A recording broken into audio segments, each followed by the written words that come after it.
सिमर दोराहा दी पुस्तक समान दा भाग 10 प्रीत नाल प्यार। मेरी लाइब्रेरी देख के प्रीत हैरान हो गई कि ਇਹ ਕੀ ਅੱਜ ਦੇ ਸਮੇਂ 'ਚ ਘਰ 'ਚ ਲਾਇਬ੍ਰੇਰੀ ਕੌਣ ਬਣਾ ਕੇ ਰੱਖਦਾ ਹੈ।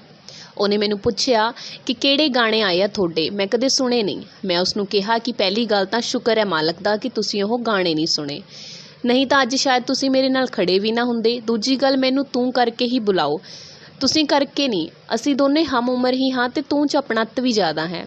ਹੁਣ ਇਹ ਵਾਲੀ ਪ੍ਰੀਤ ਬਿਲਕੁਲ ਬਦਲ ਚੁੱਕੀ ਸੀ। ਜਦੋਂ ਆਈ ਸੀ ਤਾਂ ਬਹੁਤ ਤੇਜ਼ ਬੋਲਦੀ ਸੀ, ਔਖੀ ਹੋ ਕੇ। ਹੁਣ ਉਹ ਬਿਲਕੁਲ ਉਸ ਤਰ੍ਹਾਂ ਹੀ ਬੋਲਣ ਲੱਗੀ ਸੀ ਜਿਸ ਤਰ੍ਹਾਂ ਉਹ YouTube 'ਤੇ ਬੋਲਦੀ ਸੀ। ਉਸ ਦਿਨ ਪ੍ਰੀਤ ਲਾਇਬ੍ਰੇਰੀ ਦੇਖਣ ਤੋਂ ਬਾਅਦ ਚਲੀ ਗਈ ਇਹ ਕਹਿ ਕੇ ਕਿ ਕੱਲ੍ਹ ਤੋਂ ਆਪਣੇ ਦੋਸਤ ਨੂੰ ਨਾ ਭੇਜਿਓ, ਮੈਂ ਆਪ ਆਵਾਂਗੀ, ਕਿਉਂਕਿ ਇਸ ਵਾਰ ਮੈਂ ਇੱਕ ਲਿਖਣ ਗਾਉਣ ਵਾਲੇ ਨੂੰ ਵਿਦਾ ਹੁੰਦੇ ਨਹੀਂ ਦੇਖਣਾ ਚਾਹੁੰਦੀ, ਕਹਾਣੀ ਬਦਲਣੀ ਚਾਹੁੰਦੀ ਹਾਂ। ਤਾਂ ਮੈਂ ਉਸ ਦਿਨ ਟਾਈਗਰ ਨੂੰ ਪਿੰਡ ਭੇਜ ਦਿੱਤਾ 1 ਮਹੀਨੇ ਲਈ। ਫਿਰ ਉਹ ਅਗਲੇ ਦਿਨ ਆਈ। ਹੁਣ ਘਰ 'ਚ ਮੈਂ ਤੇ ਪ੍ਰੀਤ ਹੀ ਸੀ। ਉਹਨੇ ਕਿਹਾ ਕਿ ਆਪਣੀ ਕਹਾਣੀ ਸ਼ੁਰੂ ਤੋਂ ਸੁਣਾਓ। ਮੈਂ ਕਿਹਾ ਕਹਾਣੀ 'ਚ ਤਾਂ ਹੈ ਹੀ ਕਿ ਇੱਕ ਮੁੰਡਾ ਹੈ ਕਿਤਾਬਾਂ ਪੜ੍ਹਨ ਵਾਲਾ, ਸ਼ਾਇਰ ਬਣਨ ਦੇ ਭੁਲੇਖੇ 'ਚ ਨਸ਼ੇ ਕਰਦਾ ਤੇ ਗਾਉਣ ਵੀ ਲੱਗ ਜਾਂਦਾ। ਲੋਕ ਪਿਆਰ ਵੀ ਬਹੁਤ ਕਰਦੇ ਨੇ ਤੇ ਹੁਣ ਲੋਕ ਨਫ਼ਰਤ ਕਰਦੇ ਨੇ। ਫਿਰ ਉਸਨੇ ਸਭ ਤੋਂ ਪਹਿਲਾਂ ਸਵਾਲ ਕੀਤਾ ਕਿ ਪਹਿਲੀ ਵਾਰ ਨਸ਼ਾ ਕਿਹਨੂੰ ਦੇਖ ਕੇ ਕੀਤਾ ਸੀ। ਮੈਂ ਦੱਸਿਆ ਕਿ ਕੁਝ ਸ਼ਿਵ ਦੀ ਜੀਵਨੀ ਪੜ੍ਹ ਕੇ ਤੇ ਕੁਝ ਬਾਪੂ ਕਰਦਾ ਸੀ। ਮੈਂ ਸ਼ਾਇਰ ਵੀ ਬਣਨ ਦਾ ਭੁਲੇਖਾ ਰੱਖਦਾ ਸੀ ਤੇ ਮੈਂ ਆਪਣੇ ਬਾਪੂ ਦਾ ਪੁੱਤ ਵੀ। ਤਾਂ ਉਸ ਦਿਨ ਉਹਨੇ ਕਿਹਾ ਕਿ ਬਸ ਹੁਣ ਆਪਾਂ ਇਹਨਾਂ ਤੋਂ ਹੀ ਸ਼ੁਰੂ ਕਰਦੇ ਹਾਂ। ਉਹਨੇ ਕਿਹਾ ਕਿ ਜੇ ਸ਼ਿਵ ਦੀਆਂ ਆਦਤਾਂ ਨਾਲੋਂ ਉਹਦੇ ਕੰਮ 'ਤੇ ਜਾਂ ਆਰਟ 'ਤੇ ਧਿਆਨ ਦਿੰਦਾ ਤਾਂ ਸ਼ਾਇਦ ਸ਼ਿਵ ਤੋਂ ਵੀ ਵਧੀਆ ਲਿਖਣ ਵਾਲਾ ਨਾ ਬਣ ਜਾਂਦਾ। ਪਰ ਅਸੀਂ ਪੰਜਾਬੀ ਲੋਕ ਸਿਰਫ ਕੰਡੇ ਦੇਖਣ ਦੇ ਸ਼ੌਕੀਨ ਹਾਂ, ਫੁੱਲ ਤਾਂ ਦੇਖਣਾ ਹੀ ਨਹੀਂ ਚਾਹੁੰਦੇ। ਬਾਪੂ 'ਚ ਵੀ ਤੂੰ ਸਿਰਫ ਇਹੀ ਦੇਖਿਆ, ਉਹ ਦਾਰੂ ਪੀਂਦਾ ਤੇ ਤੂੰ ਪੀਣ ਲੱਗ ਗਿਆ। ਜੇਕਰ ਇਹ ਦੇਖਦਾ ਕਿ ਉਹਨੇ ਆਪਣੀ ਜ਼ਿੰਦਗੀ 'ਚ ਕਿੰਨੀ ਮਿਹਨਤ ਕੀਤੀ ਹੈ ਜਾਂ ਕਿਹੜੇ ਚੰਗੇ ਆਦਰਸ਼ ਦਿੱਤੇ ਨੇ ਤੁਹਾਨੂੰ, ਤਾਂ ਕਦੇ ਦਾਰੂ ਵੱਲ ਮੂੰਹ ਵੀ ਨਾ ਕਰਦਾ। ਪਰ ਤੂੰ ਨਾ ਸ਼ਿਵ ਦੀ ਆਰਟ ਦੇਖੀ ਤੇ ਨਾ ਹੀ ਬਾਪੂ ਦੀ ਮਿਹਨਤ ਦੇਖੀ, ਤਾਂ ਬਸ ਦੋਨਾਂ 'ਚ ਸ਼ਰਾਬ। ਮਤਲਬ ਇਹ ਦੋਨਾਂ ਦਾ ਕਸੂਰ ਨਹੀਂ ਸੀ, ਕਸੂਰ ਸੀ ਤਾਂ ਸਿਰਫ ਤੇਰੀ ਸੋਚ ਦਾ। ਮਤਲਬ ਸਭ ਤੋਂ ਪਹਿਲਾਂ ਸਬਕ ਇਹਦੇ ਤੋਂ ਇਹ ਸਿੱਖ ਕੇ ਜ਼ਿੰਦਗੀ 'ਚ ਕਦੇ ਇਹ ਨਾ ਕਹੋ ਕਿ ਮੇਰਾ ਬਾਪੂ ਪੀਂਦਾ ਸੀ ਤਾਂ ਮੈਂ ਪੀਣ ਲੱਗ ਗਿਆ, ਜਾਂ ਫਲਾਣੇ ਵੱਲ ਦੇਖ ਕੇ। ਕਸੂਰ ਨਸ਼ਾ ਕਰਨ ਵਾਲੇ ਦਾ ਖੁਦ ਦਾ ਹੁੰਦਾ ਹੈ ਹਮੇਸ਼ਾ, ਪਰ ਉਹ ਸੁੱਟਦਾ ਲੋਕਾਂ 'ਤੇ ਹੈ ਕਿ ਸਮਾਜ ਮੈਨੂੰ ਨਸ਼ੇ ਕਰਨ 'ਤੇ ਮਜਬੂਰ ਕਰਦਾ ਹੈ। ਯਾਦ ਰੱਖ, ਹਰ ਇਨਸਾਨ ਦੇ ਅੰਦਰ ਵਿਲਨ ਹੈ, ਉਹਦੇ ਅੰਦਰ ਹੀ ਹੀਰੋ ਵੀ ਹੈ। ਇਹ ਕੋਈ ਸਮਾਜ ਦੇ ਦੋ ਅਲੱਗ-ਅਲੱਗ ਰੂਪ ਨਹੀਂ ਹੈਗੇ। ਬਸ ਕਿਸੇ ਦਾ ਵਿਲਨ ਜ਼ਿਆਦਾ ਸਟਰੋਂਗ ਹੈ ਤੇ ਕਿਸੇ ਦਾ ਹੀਰੋ ਜ਼ਿਆਦਾ ਸਟਰੋਂਗ। ਕਾਰਨ ਇਹਨਾਂ ਦੇ ਸਟਰੋਂਗ ਹੋਣ ਦੀ ਸਟਰੈਂਥ ਦਾ ਆਦਮੀ ਖੁਦ ਹੁੰਦਾ ਹੈ ਕਿ ਤੁਸੀਂ ਸਾਹਮਣੇ ਵਾਲੇ ਦੇ ਵਿਲਨ 'ਤੇ ਧਿਆਨ ਦਿੰਦੇ ਹੋ ਜਾਂ ਫਿਰ ਹੀਰੋ 'ਤੇ। ਜੇ ਤੁਸੀਂ ਉਸਦੇ ਵਿਲਨ ਦੀ ਕੁਆਲਿਟੀ ਆਪਣੇ 'ਚ ਮਿਲਾ ਲਈ ਤਾਂ ਤੁਹਾਡਾ ਵਿਲਨ ਵਾਲਾ ਪਾਸਾ ਭਾਰੀ ਹੋ ਜਾਂਦਾ ਹੈ, ਤੇ ਜੇ ਤੁਸੀਂ ਹੀਰੋ ਵਾਲੀ ਮਿਲਾ ਲਈ ਤਾਂ ਤੁਹਾਡਾ ਹੀਰੋ ਵਾਲਾ ਪਾਸਾ ਭਾਰੀ ਹੋ ਜਾਂਦਾ ਹੈ। ਹੁਣ ਜੇ ਤੂੰ ਜ਼ਿੰਦਗੀ 'ਚ ਲੋਕਾਂ ਦੇ ਹੀਰੋ ਵੱਲ ਧਿਆਨ ਦਿੰਦਾ ਤਾਂ ਤੂੰ ਵੀ ਹੀਰੋ ਬਣ ਜਾਂਦਾ, ਤੇ ਤੂੰ ਆਪਣੇ ਬਾਪ 'ਚ ਵੀ ਵਿਲਨ ਦੇਖਿਆ ਤੇ ਆਪਣੇ 'ਚ ਪਾ ਲਿਆ, ਤੇ ਸ਼ਿਵ 'ਚੋਂ ਵੀ। ਕਾਸ਼ ਤੂੰ ਵੀ ਉਹਨਾਂ ਦੇ ਹੀਰੋ ਵੱਲ ਧਿਆਨ ਦਿੰਦਾ।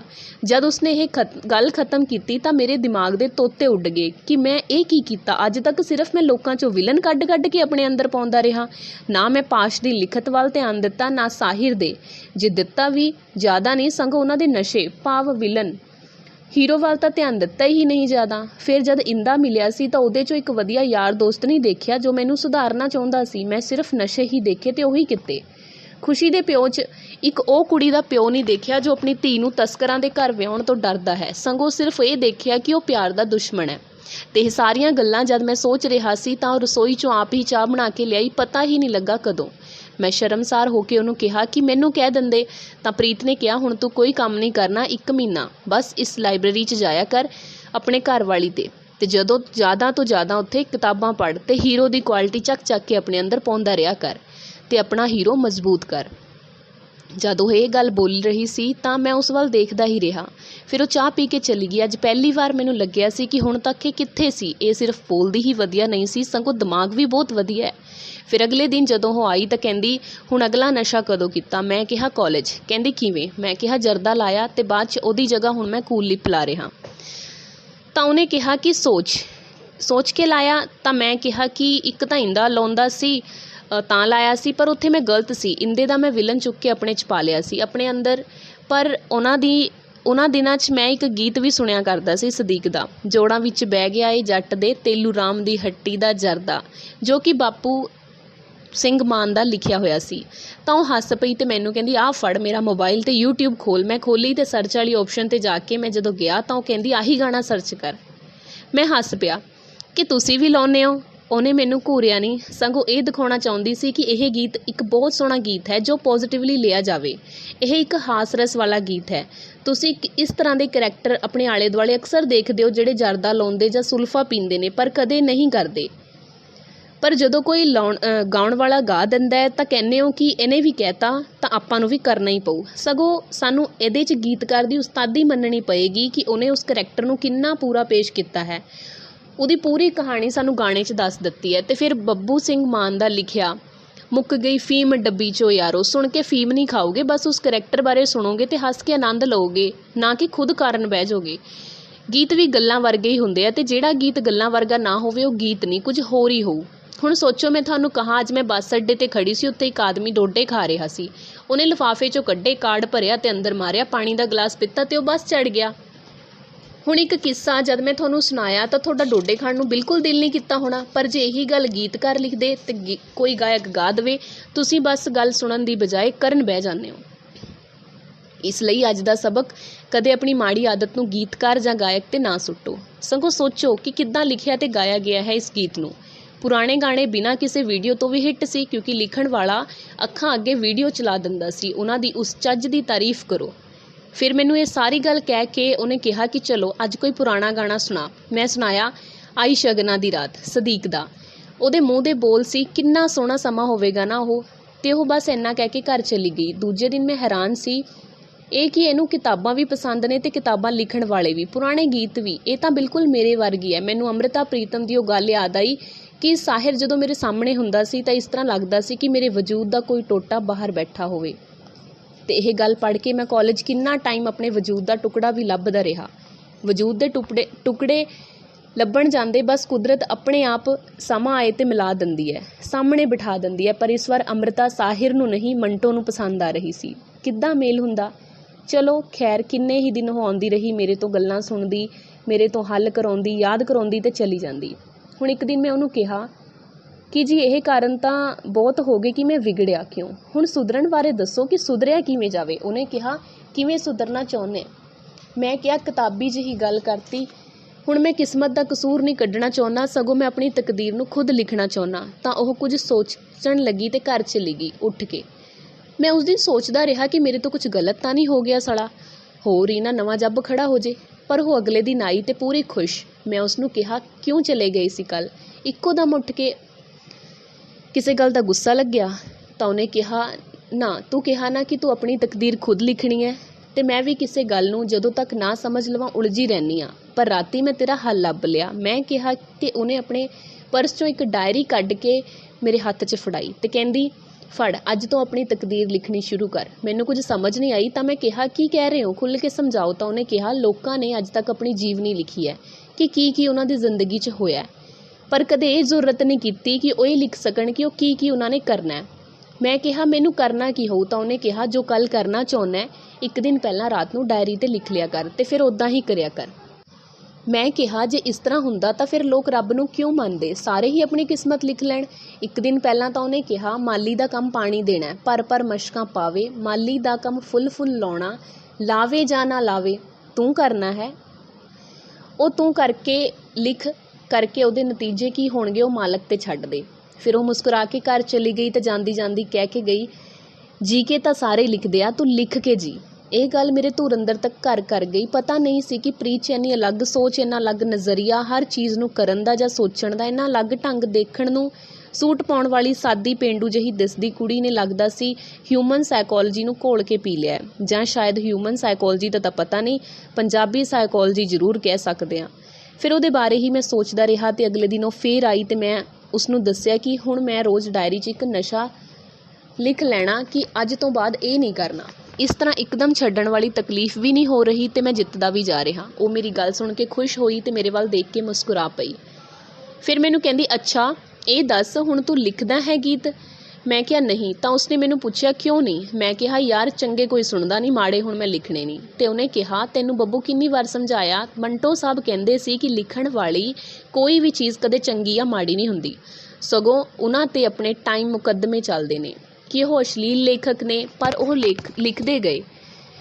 ਅੱਜ ਜਾ ਕੇ ਉਹਨਾਂ ਦੇ ਨਾਮ ਤੇ ਲੋਕ ਮੇਲੇ ਕਰਾ ਰਹੇ ਨੇ। ਮਤਲਬ ਉਹ ਅਸ਼ਲੀਲ ਤਾਂ ਬਿਲਕੁਲ ਹੀ ਨਹੀਂ ਸੀ, ਜੇ ਹੁੰਦੇ ਤਾਂ ਹਾਲੇ ਤੱਕ ਉਹਨਾਂ ਦਾ ਨਾਮ ਜ਼ਿੰਦਾ ਕਿਉਂ ਹੁੰਦਾ।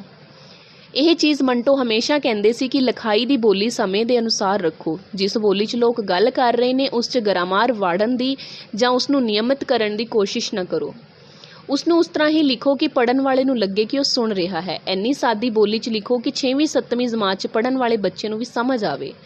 ਉਹਦੇ 'ਚ ਇਹ ਵੀ ਨਾ ਸੋਚੋ ਕਿ ਇਹਦਾ ਪੰਜਾਬੀ 'ਚ ਮਤਲਬ ਕੀ ਹੈ, ਪੰਜਾਬੀ ਗੀਤਾਂ 'ਚ ਅੰਗਰੇਜ਼ੀ ਕਿਉਂ ਆ ਰਹੀ ਹੈ। ਮੰਨਿਆ ਮਾਂ ਬੋਲੀ ਤੋਂ ਉੱਪਰ ਕੁਝ ਨਹੀਂ, ਪਰ ਮਾਂ ਬੋਲੀ ਉਦੋਂ ਹੋਰ ਵੀ ਸੋਹਣੀ ਹੋ ਜਾਏਗੀ ਜਦੋਂ ਉਸਨੂੰ ਆਪਾਂ ਅਪ ਟੂ ਡੇਟ ਕਰ ਦੇਵਾਂਗੇ। ਜੇ ਕਾਲਜ ਪੜ੍ਹਦਾ ਹਰ ਬੱਚਾ ਬੋਲ ਹੀ ਅੰਗਰੇਜ਼ੀ 'ਚ ਰਿਹਾ ਤਾਂ ਪੰਜਾਬੀ ਗੀਤ 'ਚ ਅੰਗਰੇਜ਼ੀ ਦੇ ਸ਼ਬਦ ਹੋਣੇ ਵੀ ਲਾਜ਼ਮੀ ਹਨ ਕਿ ਸੁਣਨ ਵਾਲਿਆਂ ਨੂੰ ਸਵਾਦ ਖਤਮ ਨਾ ਹੋਵੇ। ਜੇ ਕਿਸੇ ਨਾਲ ਆਮ ਬੋਲੀ 'ਚ ਇਸ ਤਰ੍ਹਾਂ ਕਹਿੰਦੇ ਆ ਕਿ ਮੈਂ ਤੇਰਾ ਯਾਰ ਬੈਠੇ ਸੀ ਅਸੀਂ ਬਰਗਰ ਖਾਂਦੇ ਫੇਰ ਆ ਗਏ। ਹੁਣ ਇਸੇ ਗੱਲ ਨੂੰ ਜੇਕਰ ਅਸੀਂ ਇਸ ਤਰ੍ਹਾਂ ਕਹਾਂਗੇ ਕਿ ਮੈਂ ਤੇ ਮੇਰਾ ਇੱਕ ਖਾਸ ਮਿੱਤਰ ਮਿਲ ਕੇ ਡਬਲ ਰੋਟੀ ਵਿੱਚ ਟਮਾਟਰ ਪਿਆਜ਼ ਤੇ ਆਲੂ ਦੀ ਟਿੱਕੀ ਸੇਵਨ ਕੀਤੀ ਫਿਰ ਅਸੀਂ ਪਰਤ ਆਏ, ਇਹ ਬਹੁਤ ਲੰਬਾ ਤੇ ਬੰਨਿਆ ਹੋਇਆ ਲੱਗੇਗਾ।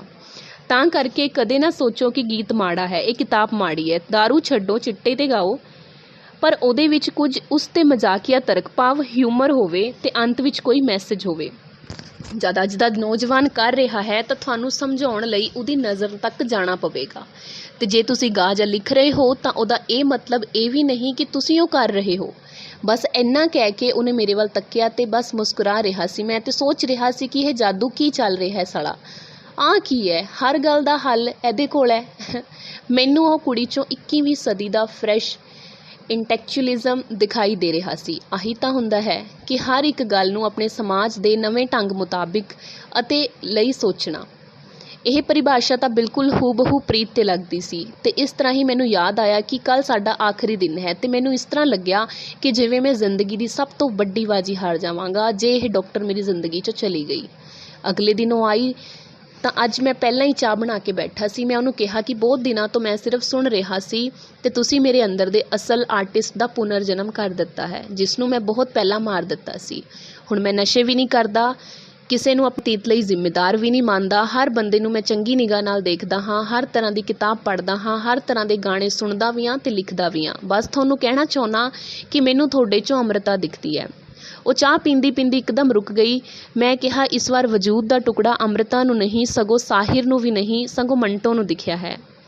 ਇਹ ਬਹੁਤ ਅਜੀਬ ਕਹਾਣੀ ਹੈ ਤੇ ਮੰਟੋ ਬਹੁਤ ਚਲਾਕ ਹੈ। ਇਹ ਅੰਤ 'ਚ ਹਮੇਸ਼ਾ ਕਹਾਣੀ ਬਦਲ ਦਿੰਦਾ ਹੈ। ਇਸ ਵਾਰ ਵਜੂਦ ਦਾ ਟੁਕੜਾ ਦੂਰ ਨਹੀਂ ਜਾਏਗਾ ਸਗੋਂ ਕੋਲ ਹੀ ਰਹੇਗਾ। ਤਾਂ ਉਹਨੇ ਵੀ ਹੱਸ ਕੇ ਕਿਹਾ ਕਿ ਤੁਹਾਨੂੰ ਇੰਨਾ ਯਕੀਨ ਕਿੱਦਾਂ, ਕੋਲ ਹੀ ਰਹੇਗਾ।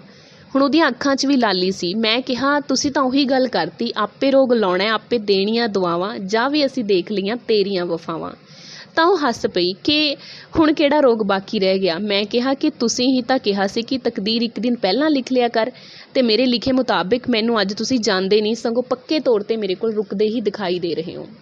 ਤਾਂ ਉਹ ਹੱਸ ਪਈ ਤੇ ਕਹਿੰਦੀ ਮੈਂ ਕਿੰਨੀ ਵੀ ਓਪਨ ਮਾਈਂਡਡ ਕਿਉਂ ਨਾ ਹੋਵਾਂ, ਪਰ ਇੱਕ ਗੱਲ ਜ਼ਰੂਰ ਨਾਲ ਰੱਖਦੀ ਹਾਂ ਕਿ ਜੇ ਮੈਂ ਕਿਸੇ ਨੂੰ ਪਿਆਰ ਕਰੂੰਗੀ ਤਾਂ ਉਹਨੂੰ ਦੱਸਣ ਤੋਂ ਪਹਿਲਾਂ ਮੈਂ ਆਪਣੇ ਡੈਡੀ ਨੂੰ ਦੱਸੂੰਗੀ। ਤੇ ਦੂਜਾ, ਮੈਂ ਅੱਜ ਤੱਕ ਕਿਸੇ ਮੁੰਡੇ ਨਾਲ ਹੱਥ ਵੀ ਨਹੀਂ ਮਿਲਾਇਆ। ਇਸ ਕਰਕੇ ਨਹੀਂ ਕਿ ਮੈਂ ਨੈਰੋ ਮਾਈਂਡਡ ਹਾਂ, ਸਿਰਫ ਇਸ ਕਰਕੇ ਕਿ ਮੈਂ ਆਪਣੇ ਆਪ ਨੂੰ ਕਿਸੇ ਇੱਕ ਲਈ ਪੂਰਾ ਸੁੱਚਾ ਰੱਖਣਾ ਚਾਹੁੰਦੀ ਹਾਂ। ਜਿਹਨੂੰ ਮੇਰਾ ਪਿਓ ਕਹੇ ਕਿ ਜਾਓ ਪੁੱਤਰ ਮੇਰਾ ਆਸ਼ੀਰਵਾਦ ਹੈ ਤੁਹਾਡੇ ਨਾਲ, ਤਾਂ ਮੈਂ ਉਹਨੂੰ ਇੱਕ ਗੱਲ ਕਹੀ ਕਿ ਚੱਲ ਮੈਂ ਆਸ਼ੀਰਵਾਦ ਲੈਣ ਘਰ ਵੀ ਆ ਜਾਊਂ, ਪਰ ਕੀ ਕੁੜੀ ਉਸ ਮੁੰਡੇ ਨਾਲ ਵਿਆਹ ਕਰਾਉਣਾ ਚਾਹੇਗੀ ਜੋ ਮੁੰਡਾ ਕਦੇ ਨਸ਼ੇ ਵੇਚਦਾ ਸੀ? ਤਾਂ ਪ੍ਰੀਤ ਨੇ ਕਿਹਾ ਸੀ ਤੇ ਹੈ 'ਚ ਹਰ ਆਦਮੀ ਕੋਲ ਹੁੰਦੀ ਹੈ, ਬਸ ਫਰਕ ਇੰਨਾ ਹੈ ਕਿ ਉਹ ਸੀ 'ਚ ਕਿੰਨਾ ਜਿਉਂਦਾ ਹੈ ਤੇ ਮੈਂ ਹੈ 'ਚ ਜਿਉਣ ਵਾਲੀ ਕੁੜੀਆਂ। ਹਰ ਰੋਜ਼ ਬਾਹਾਂ ਖੋਲੀ ਤੁਹਾਨੂੰ ਸੀ ਭੁਲਾਉਣ ਲਈ, ਉਹਦੀ ਬੁੱਕਲ 'ਚ ਆਉਣ ਲਈ ਆਵਾਜ਼ਾਂ ਮਾਰਦੀ ਹੈ। ਉਹ ਮਾਇਨੇ ਰੱਖਦਾ ਹੈ ਕਿ ਮੁੰਡਾ ਕੀ ਕਰਦਾ ਸੀ, ਤਾਂ ਇਹ ਪੂਰਾ ਮਾਇਨੇ ਰੱਖਦਾ ਹੈ ਕਿ ਉਹ ਕੀ ਕਰਦਾ ਹੈ। ਅੱਜ ਪ੍ਰੀਤ ਨੇ ਵੀ ਇੱਕ ਸਵਾਲ ਕੀਤਾ ਜਿਸ ਨੇ ਮੈਨੂੰ ਧੂ ਕੇ ਫਿਰ ਖੁਸ਼ੀ ਸਾਹਮਣੇ ਲਿਜਾ ਕੇ ਖੜਾ ਕਰ ਦਿੱਤਾ ਸੀ। ਉਹਨੇ ਪੁੱਛਿਆ ਕਿ ਮੇਰੇ ਨਾਲ ਕਿਉਂ ਰਹਿਣਾ ਚਾਹੁੰਦੇ ਹੋ? ਤੇ ਜਦ ਉਹਨੇ ਪੁੱਛਿਆ ਮੇਰਾ ਸਿਰ ਘੁੰਮ ਗਿਆ ਕਿ ਇਹੀ ਸਵਾਲ ਤਾਂ ਮੈਨੂੰ ਖੁਸ਼ੀ ਨੇ ਵੀ ਪੁੱਛਿਆ ਸੀ। ਇਹਦਾ ਮੈਂ ਜਵਾਬ ਇਹ ਦਿੱਤਾ ਸੀ ਕਿ ਮੈਂ ਤੇਰੇ ਨਾਲ ਰਹਿਣਾ ਚਾਹੁੰਦਾ ਕਿਉਂਕਿ ਤੂੰ ਮੇਰੇ 'ਤੇ ਕੰਟਰੋਲ ਕਰ ਸਕਦੀ ਹੈ। ਪਰ ਜਦੋਂ ਮੈਂ ਪਿੱਛੇ ਮੁੜ ਕੇ ਦੇਖਦਾ ਤਾਂ ਮੈਨੂੰ ਇਹ ਗਲਤ ਗੱਲ ਲੱਗਦੀ ਹੈ, ਕਿਉਂਕਿ ਇਹ ਸਾਰਾ ਸਮਾਜ ਹੀ ਸੋਚਦਾ ਹੈ ਕਿ ਨਸ਼ੇੜੀ ਦਾ ਵਿਆਹ ਕਰ ਦਿਓ, ਇਹ ਉਹਨੂੰ ਆਪਣੇ ਕੰਟਰੋਲ 'ਚ ਕਰ ਲਏਗੀ। ਪਰ ਹੁੰਦੀ ਇਹ ਗਲਤ ਗੱਲ ਹੈ। ਜਦ ਉਸ ਕੁੜੀ ਦਾ ਧਿਆਨ ਉਸ ਨਸ਼ੇੜੀ ਤੋਂ ਹਟਦਾ ਤਾਂ ਉਹ ਜ਼ਿਆਦਾ ਨਸ਼ੇ ਕਰਨ ਲੱਗਦਾ ਹੈ। ਸ਼ਾਇਦ ਆਹੀ ਕਾਰਨ ਸੀ ਜਿਸ ਕਰਕੇ ਜਦੋਂ ਖੁਸ਼ੀ ਮੇਰੀ ਜ਼ਿੰਦਗੀ 'ਚੋਂ ਗਈ ਤਾਂ ਮੈਂ ਆਊਟ ਆਫ ਕੰਟਰੋਲ ਹੋ ਗਿਆ ਤੇ ਪਹਿਲਾਂ ਨਾਲੋਂ ਵੀ ਜ਼ਿਆਦਾ ਵਿਗੜ ਗਿਆ। ਪਰ ਪ੍ਰੀਤ ਦੀ ਗੱਲ ਕੁਝ ਹੋਰ ਸੀ। ਉਹਨੇ ਮੈਂ ਸਮਾਜ ਦੀ ਕਹਾਣੀ ਸੁਣਾਈ ਨਹੀਂ, ਗੱਲ ਨਹੀਂ ਕਹੀ, ਸਗੋਂ ਇਹ ਕਿਹਾ ਪ੍ਰੀਤ ਮੈਂ ਸਾਰੀ ਜ਼ਿੰਦਗੀ ਤੇਰੇ ਨਾਲ ਰਹਿਣਾ ਚਾਹੁੰਦਾ, ਕਿਉਂਕਿ ਮੈਂ ਹੁਣ ਖੁਦ 'ਤੇ ਕੰਟਰੋਲ ਕਰਨਾ ਸਿੱਖ ਲਿਆ ਅਤੇ ਮੈਨੂੰ ਇੱਕ ਅਜਿਹੇ ਸਾਥੀ ਦੀ ਹੀ ਲੋੜ ਹੈ ਜੋ ਮੈਨੂੰ ਆਪ ਕੰਟਰੋਲ ਕਰਨ ਦੀ ਬਜਾਏ ਕੰਟਰੋਲ ਕਰਨਾ ਸਿਖਾ ਦੇਵੇ। ਬਸ ਇੰਨੀ ਗੱਲ ਸੁਣ ਕੇ ਪ੍ਰੀਤ ਦੀਆਂ ਅੱਖਾਂ ਗਿੱਲੀਆਂ ਹੋ ਗਈਆਂ ਅਤੇ ਕਹਿੰਦੀ ਕੋਈ ਨਹੀਂ, ਅੰਮ੍ਰਿਤਾ ਅੱਜ ਹੀ ਡੈਡੀ ਨਾਲ ਗੱਲ ਕਰਦੀ ਹੈ। ਅਤੇ ਫਿਰ ਉਹ ਚਲੀ ਗਈ ਅਤੇ ਮੈਂ ਸ਼ਾਮ ਤੱਕ ਉਡੀਕਦਾ ਰਿਹਾ ਉਹਦੇ ਫ਼ੋਨ ਨੂੰ। ਉਹਦਾ ਫ਼ੋਨ ਆਇਆ ਸ਼ਾਮੀ 6 ਵਜੇ ਕਿ ਡੈਡੀ ਕੱਲ੍ਹ ਸ਼ਾਮੀ 5 ਕੁ ਵਜੇ ਤੁਹਾਡੇ ਕੋਲ ਆਉਣਗੇ, ਤੁਹਾਡੇ ਪਿੰਡ ਵਾਲੇ ਘਰ, ਤੁਹਾਡੇ ਮੰਮੀ ਡੈਡੀ ਨਾਲ ਗੱਲ ਕਰਨ। ਆਹ ਕੱਲ੍ਹ ਦੀ ਗੱਲ 'ਚ ਉਲਝ ਕਿਉਂ ਰਹੇ ਹੋ? ਉਹ ਭੁੱਲ ਗਏ ਇਹ ਸਭ ਲਾਈਵ ਚੱਲ ਰਿਹਾ ਅਤੇ ਅੱਜ ਉਹਦੇ ਬਾਪੂ ਨੇ ਮੈਨੂੰ ਦੇਖਣ ਆਉਣਾ। ਹੁਣ ਘੜੀ 'ਤੇ 4:45 ਹੋ ਗਏ ਨੇ, ਸ਼ਾਇਦ ਹੁਣ ਉਹ ਦੋਰਾਹੇ 'ਚ ਐਂਟਰ ਕਰ ਗਏ ਹੋਣਗੇ। ਪਰ ਬਸ ਅੱਜ ਵੀ ਹੋਊ ਮੰਜ਼ਰ ਹੈ, ਕਿਉਂਕਿ ਮੈਂ ਆਪਣੀ ਤਕਦੀਰ ਤਾਂ ਡਾਇਰੀ 'ਚ ਲਿਖੀ ਹੀ ਬੈਠਾ ਹਾਂ, ਬਸ ਨਤੀਜਾ ਹੁਣ ਰੱਬ 'ਤੇ ਹੈ। ਚਲੋ ਮੈਂ ਆਪਣੇ ਵੱਲੋਂ ਹਮੇਸ਼ਾ ਹੁਣ ਜ਼ੋਰ ਲਾਊਂ ਕਿ ਉਹਦੇ ਤੋਂ ਮੈਂ ਜੋ ਸਿੱਖਿਆ ਉਹ ਲੋਕਾਂ 'ਚ ਵੰਡਦਾ ਰਹਾਂ। ਮੇਰੇ ਚਾਹੁਣ ਵਾਲਿਓ, ਮੇਰੀਆਂ ਗਲਤੀਆਂ ਨੂੰ ਮਾफ़ ਕਰਿਓ ਅਤੇ ਹਾਂ, ਲਵ ਯੂ ਫੈਨਸ। ਅੱਜ ਲਈ ਇੰਨਾ ਹੀ, ਮਿਲਦੇ ਹਾਂ ਅਗਲੀ ਵੀਡੀਓ ਦੇ ਵਿੱਚ ਅਗਲੇ ਪਾਰਟ ਦੇ ਨਾਲ। Till then take care.